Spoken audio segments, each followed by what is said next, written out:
Hello everybody and welcome. In today's video, we're going to talk about what to do when your player gets a red card. And let's get started with an overview. When you're playing a match and one of your players is sent off, it is a tough situation to deal with. You will be at a numbers disadvantage the rest of the game, and that's tough to overcome. But there are some things you can do to help mitigate that disadvantage, so let's check them out. The number one thing I do whenever I have a player sent off is I keep my defensive backline intact. Whatever my original formation was, I adjust the tactic to keep that shape. We'll look at this one more with the in-game example. Number two is I focus more on defending and countering, regardless of what my initial plan was. The defensive mentality is good for this since it tells players to sit back and focus on defending, and it also helps to counter in case we get lucky on a break.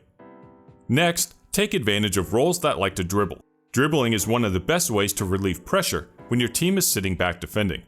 This can be done with player roles that have it as a hard-coded instruction or players that have it as a trait. And the final thing you need, luck. In regards to keeping my defensive backline intact, there are certain areas of the field that I want to protect and some that we can sacrifice. Losing a player means we have to make a concession somewhere. Here's a formation example, a normal 4-2-3-1. Say our attacking midfielder gets a red card. The areas I want to protect are the backline and the flanks. We can sacrifice any area in the attacking midfield. Our 4-2-3-1 now becomes a 4-4-1. In the next section, let's check out an in-game example. Today, we're back with FC Seoul in South Korea. There's a bit of a setup to this one because I was working on a tactic for a different video and I had a player sent off in the first half. So I thought I'd pivot and make a video on the steps I took to try and salvage a draw. This is my original tactic that I used heading into the match. It's essentially a 4-4-1-1, and it's the same idea I used in my defend and counter video. My left fullback, the inverted fullback, will be the one who's sent off. Here's the incident. He picked up a yellow just a few minutes earlier, and here in the 34th minute, he gets a second yellow. I thought it was pretty soft, but whatever.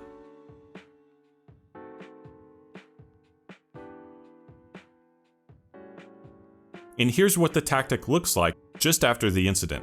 Losing our left fullback means our defensive backline is now broken. The most important thing is fixing this. And these are the changes. I moved the attacking midfielder to the left fullback and moved some players around, giving us a 4-4-1. I also changed some player roles, the major one being an inverted winger on attack on the right and changing the striker to a pressing forward on defend. And the major instruction change was telling them to play more disciplined. You may notice how I've got two attacking roles on the same side. Having a player sent off is a huge impact to your tactical strategy. In this situation, I've basically got 2/3 of the match left, so I can't tell all my players to sit back and defend because we'll just eventually give up a goal. Somebody has to be attacking, if nothing else, just to relieve pressure. Our first example is in the second half, starting with the opponent on the ball in their own half. Here's the importance of a role like the pressing forward on defend. He's a striker, but defends like a midfielder. And this is the type of team defending we want to do, where they're passing it around the back or trying to hit a wayward ball over the top.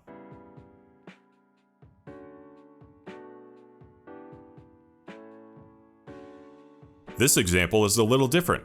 Here they are on the ball in the attacking midfield. As the play starts, this is what we don't want to happen for too long. This type of possession is dangerous for us, since they're switching the ball around and forcing us to move side to side, upsetting our shape. So when we do get possession, it's vital that we relieve this pressure.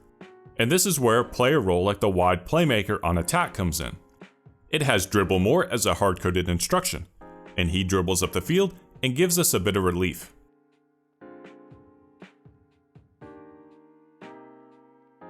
This one will show how we try to counter and attack. But when you're down a player, not every attack has to result in a shot on target. Sometimes, forcing the opponent into tough decisions can be good.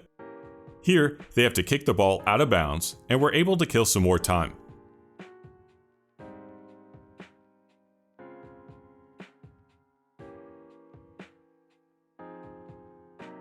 Around the 70th minute, we've got a goal kick. And we give up a type of shot that I'm okay with, from a distance and not too much of a threat. The problem is it's actually on target, and my goalie is forced to make the save. And of course, on the resulting corner, this happens.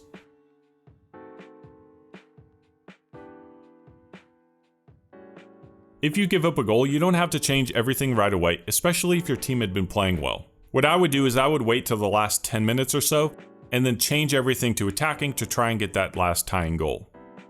But for me, just a couple minutes later after they scored, I used up all my FM luck for the rest of the year.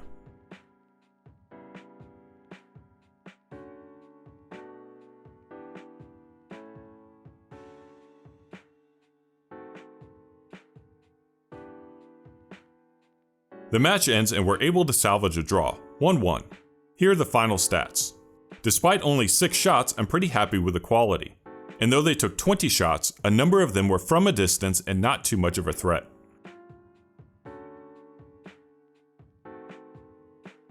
The last thing I want to talk about is a more philosophical approach to having a player red carded, because there's a few different approaches you can take.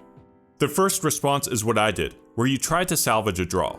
This is where you focus on defending and countering, but it's not the worst if you lose. The second is where you have to win. Maybe it's a cup tie or continental competition. In this situation, I would do it in stages. First stage is to do what I did. Start defensive, but then increase your mentality as the match goes on. If you still need a goal, you can adjust your formation to become more attacking. The third is maybe an unknown one, but I've used it a lot actually. And that's where you just count it as a loss. Maybe you're playing a tough away match against the league leaders, so your chances of winning weren't great anyway. This one is really helpful to save your players from fatigue and wear and tear. So you can lower your tactical intensity and even sub out some of your star players to protect them for future matches. If you'd like to watch some more videos on FM, I've got different playlists that you can check out. I've also got a Patreon account if you'd like to support the channel. Anyway, that's all for today's video. I hope you enjoyed. Thank you for watching.